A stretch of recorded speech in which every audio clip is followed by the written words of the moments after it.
everyone. Good afternoon. Welcome to a webinar on your options, your Australian migration, um, when the 485 visa, graduate visa, is not available for you. What to do? So we're gonna go through some slides, give you some information, and if you have any questions, you can note them down and we can get to them at the end. Um, so this will be just some general sort of information. And if you have any specific questions, you can always reach out to us later. So let's get started. I haven't introduced myself. My name is Ali Arif. I am one of the lawyers at the Sydney branch of No Borders. And we have, as I'm going to get into it, we have offices and, uh, lawyers in different states. So the company, No Borders Migration Laws, was founded by our CEO, our principal lawyer, Agnes Jimenez. She's still heavily involved in the business and is always available to provide assistance to everyone and even clients. So this was started in 1998 with just a migration arm, and in 2022 it became a group of sort of different branches of the law was incorporated in, and now we offer commercial services, employment, property, in migration, of course, being the big component of this business. So we're gonna delve into it. Why the 485 sometimes isn't the best option, or could not be a good option, and what you can do to as an alternative visa pathway, and what hurdles you can possibly face, what mistakes to avoid, and how to get to your ultimate goal eventually, if it's to become an Australian PR or a citizen. So 485 is a bit strict in the eyes of the Home Affairs when it comes to requirements. They have lowered the age requirement. Before it was 45. Now it's under 35 with some exceptions. So once you apply, it's if you there's an extension to the 485, where if you have been in a regional area, you hold it's called a post-secondary stream. You can extend your 485 by a year. But in most cases, once you have held a 485, you cannot apply for another one for most people. And there's deadlines, obviously study requirements that have to be met. You must have held a student visa, 6 months preceding the 485 application, in order to apply for a 485. The problem is sometimes the age is not met, or a qualification doesn't lead to a occupation that the government of Australia looks for or is in need of, or sometimes the eligibility isn't met. Eligibility being, like I said, age, English requirements. Sometimes the documents are incomplete. Or I'll give you an example. We've had many clients in the past few months that came through the doors. One was refused because she applied on the day that she completed her course, and she wasn't eligible. So you cannot apply for a 485, just an example, on the day that you finish your studies. The other sort of issue that one of the inquiries had, one of the clients, was they did not provide the correct police certificate. So as opposed to other visa applications where they're a bit flexible with sort of providing the requirements, for this sort of visa subclass, you have to make sure you have the requirements down, and you know what you're doing, or you have someone as a professional agent or lawyer that knows his stuff that could help you guide you through this. But if it doesn't sort of go in your favor, if it doesn't work out, there's other options for you. Um, like I said, yeah, a lot of graduates, stay here, they get sponsored, and it'll sound like a cliche, but it's good to plan in advance, prepare in advance, um, and yeah, just plan your immigration journey out. Usually, if a student visa applicant, if they have, relevant qualification, um, that is close to an occupation on the list, then we sort of propose the following visas that you see on the screen. Training visa, the skills in demand visa.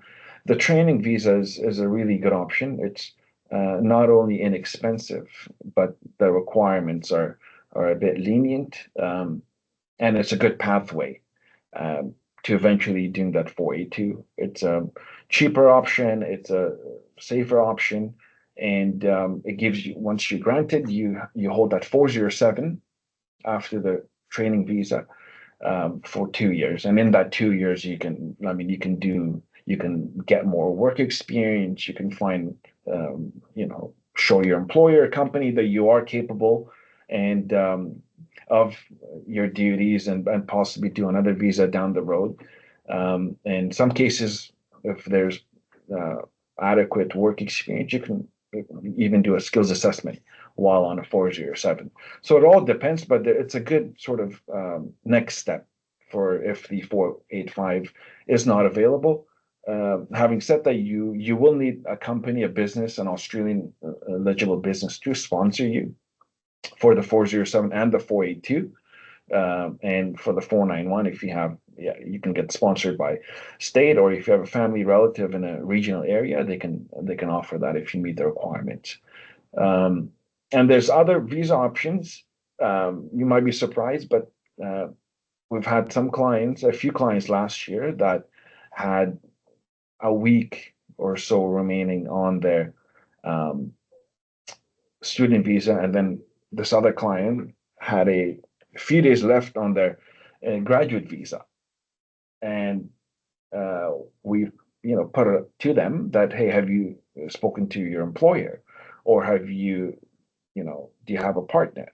So, things like that, if you prepare well in advance, you have that partner visa, sort of family visa stream that's available, or, if, your company uh, might be willing to sponsor you, but if you don't ask, you don't get. So, and a few of our clients, we sat down with the employer, even though there was a time crunch, and they were happy to help, and they really liked the employee, and they offered sponsorship. So you managed to get that done in about a week or so before the visa expired. 482, yeah, 407, you need a sponsor. The requirements are slightly different. 407, there's a study stream, and then there's a work stream. And 482, the occupation has to be on the skill list, on the CSOL list, course skill list. Um, and for the 407, it has to be on the skills occupation list. Yeah, as I mentioned, there's this is a good visa pathway after if a student visa, if you want to stay in Australia, and you have a relevant study or work experience in the duration that you hold the student visa, you can always do a training visa. It doesn't lead to a PR visa, but you can work towards it. It's a very good option. Like I said, yeah, you need a sponsor, and they give you a visa for 2 years. And you can stay here and build that work experience, and sort of pursue other options, or think about your permanent visa options. 482, as I mentioned, you need work experience, in some cases qualification, you need skills assessment for some occupations. English is always a requirement for most work visas, skilled visas. And yeah, so you have to meet the work requirements. There's documents, required for the company, for the applicant. There's usually the general sort of rule is, or the main steps involved in these visas, 482, 407, is sponsorship phase, nomination, and visa. And we help with talking to employers, talking to applicants, making sure the requirements are met, they're eligible, in terms of the business side as well as the application side, and then we merge them together, and we sort of proceed with the visa option.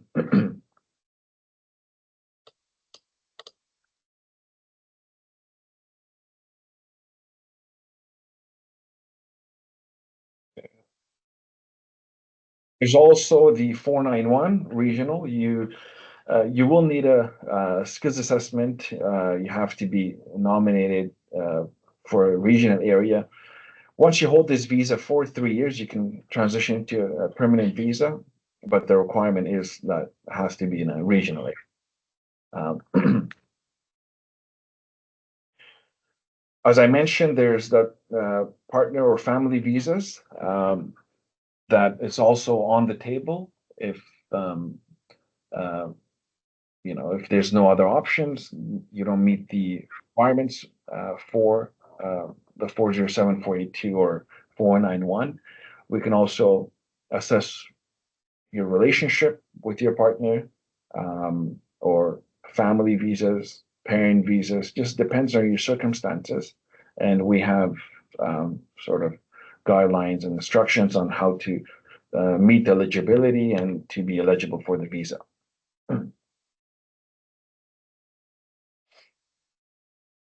Um, so look, further study. Now you guys may know the department's taking a really strict stance on student visas.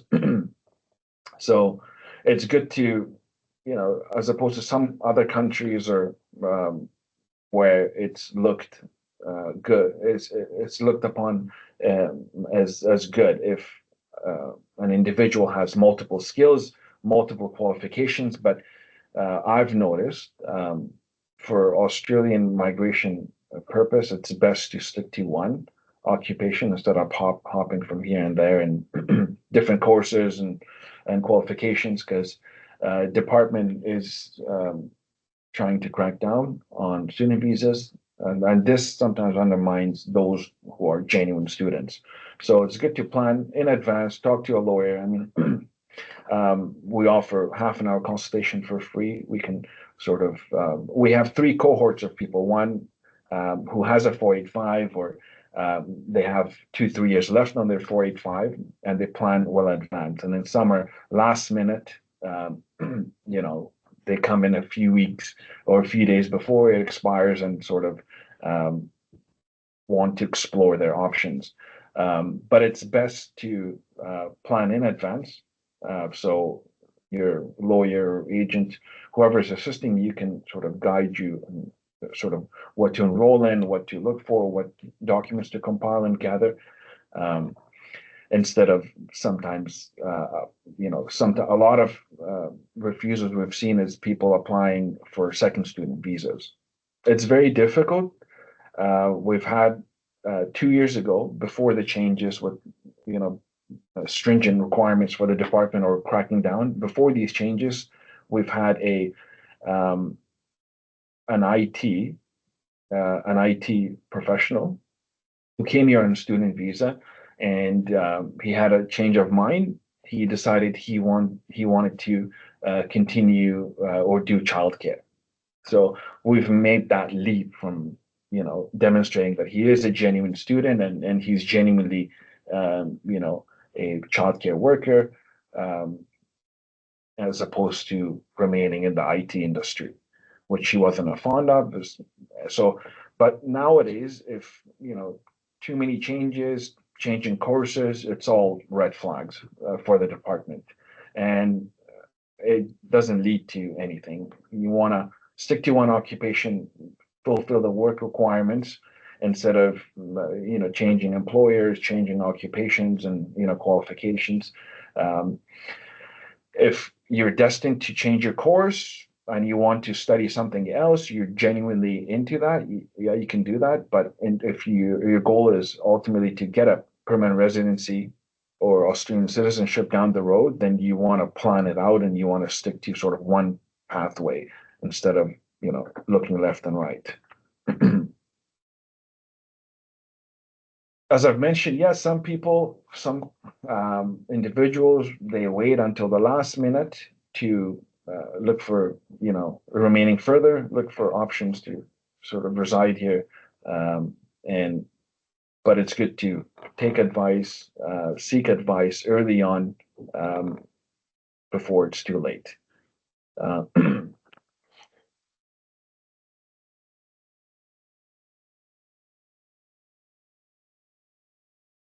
and no borders. We offer assistance with all types of cases at any stage of your migration journey. You could be a student, you could hold a 485. We do offer free consultation, like I said, and a lot of, and we give them a summary breakdown of what they need to be eligible for the 485, or even better, if they're working in a relevant occupation, they have the right qualifications. We pretty much give them a breakdown of their path to permanent residency. And then in most cases, they follow it to the T and they get that permanent residency.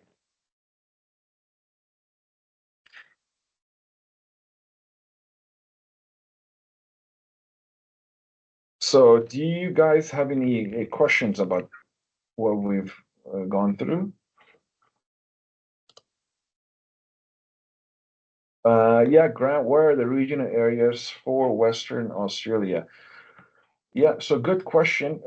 There are um, zip codes in the Department of Home Affairs website that sort of includes all the zip codes that belong to regional in Western Australia. And Australia is already a regional, but for example, in New South Wales or other states, it designates certain zip codes that are under the regional area if the state's already not in the regional area.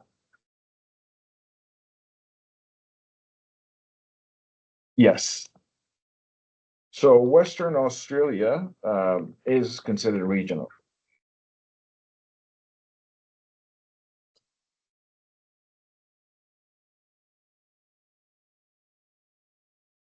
If I, uh, so Arvin asked if I currently stay in a non-region area, can I still apply for the 491? Look, if you meet the skill requirements, yes, you can. You can put an expression of interest. If you meet the requirements and you put an expression of interest for the 491, and if you get invited, you can uh, yeah, you have to, of course, move there and reside there and work there. Um, so if you're not in a regional area now, you can still do an EOI for 491. That's correct.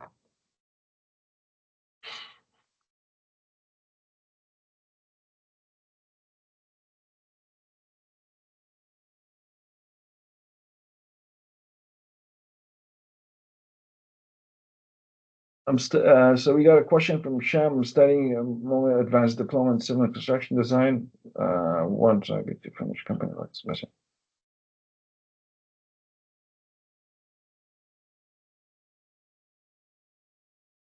Studying at the moment. So yeah, Sham, thanks for your question. So we have to sort of assess your resume further. That's a somewhat specific question. It's good your company can sponsor you. Casual, obviously, for the 407 wouldn't work, but we would look um, uh, for you possibly a 485, um, or maybe a skills assessment in order to do a 482. Um, if you work for them. Part-time is considered even casual for the 482, 407, not quite, doesn't meet the requirement. for the 407. But if you have a, you know, advanced diploma, you can possibly look into a 485 for you. If if not, if you do meet the work experience, um, casual 20 hours, we just have to assess your because student visa has limitations. As long as you meet the work experience and you have the right relevant qualification, we could possibly do a 482, but that's a specific one that I mean we can provide you more information on later on.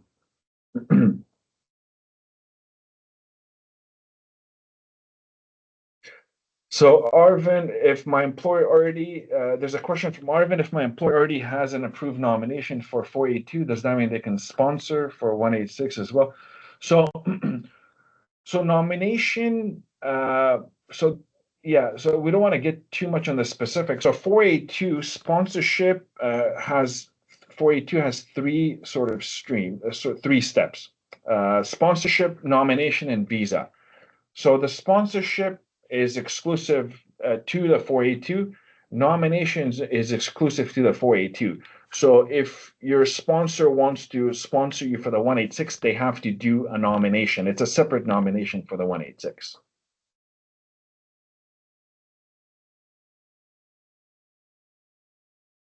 Um, Sham said 407, yeah, 485. They put me through a sponsorship. Look, 485, you don't need a sponsor. Uh, you can either do a 485 or the company can sponsor you if you meet the requirements. So I thank you for helping me connect with So how can we connect with Dama for locations where it's applicable? Look, the designated migration sort of areas are in the department website. Um, we can send you sort of some information on that or possibly the link. Do we have to send EUI to employers? So EUI, maybe we can do another webinar down the road. EUI is an expression of interest for the skill independent visas. So you you have a skills and qualification, you have a positive skills assessment, you submit an EUI and you wait for an invitation. So this pertains to that doesn't require uh, the employer to be involved. Obviously, you have to obtain the work experience, work documents, reference letter from your employer, but it doesn't involve them directly. You just have to obtain your documents from your employer.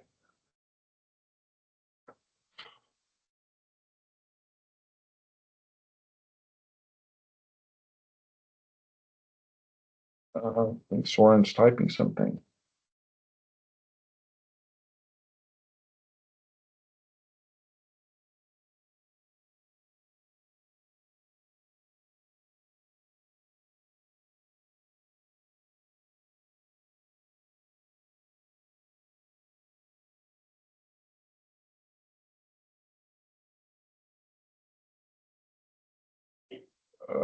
We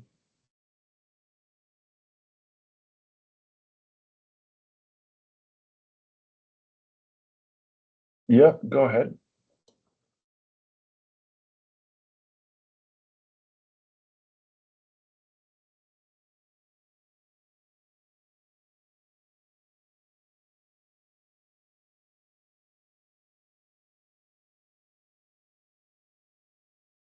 I'm currently doing match attending required using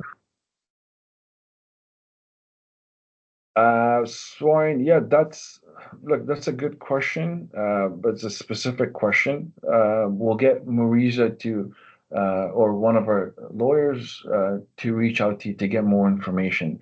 Um, as I said, sometimes it's a good idea to pursue other routes as opposed to another student visa.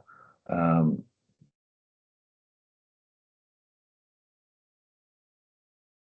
so for the regional, you have to do a skills assessment, and if you get invited, then you can go about it that way.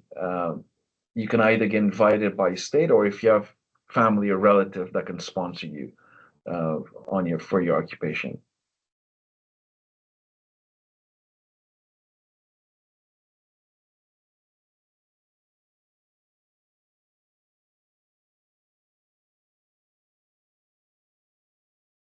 Yeah. Yeah, you're welcome. So yeah, as Maurice said, she'll send you a consultation with either myself or other lawyers that we have. These are very good questions. It's just if we dive deep into them, it might confuse, and you guys might forget the rest of the contents or the information that we went through.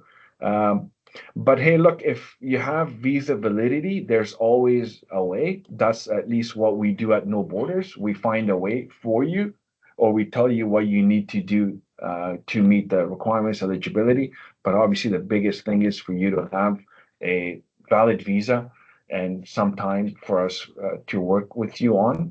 Um, and then the rest of it is just a matter of time. Um, so if there's no other questions, we will leave it at that. And please don't hesitate to reach out to one of our team members or myself if you have any further questions, please. And the recording will be, the session will be recorded. And I think we can send you a link to listen to it again. Awesome. We'll leave it at that. Thank you guys for joining the session. Um,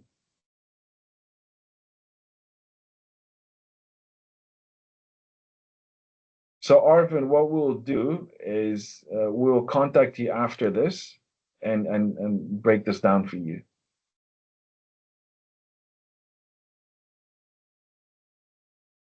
Awesome. You guys, thank you for joining the session. Uh, and we hope to work with you guys in the near future. And have a lovely day.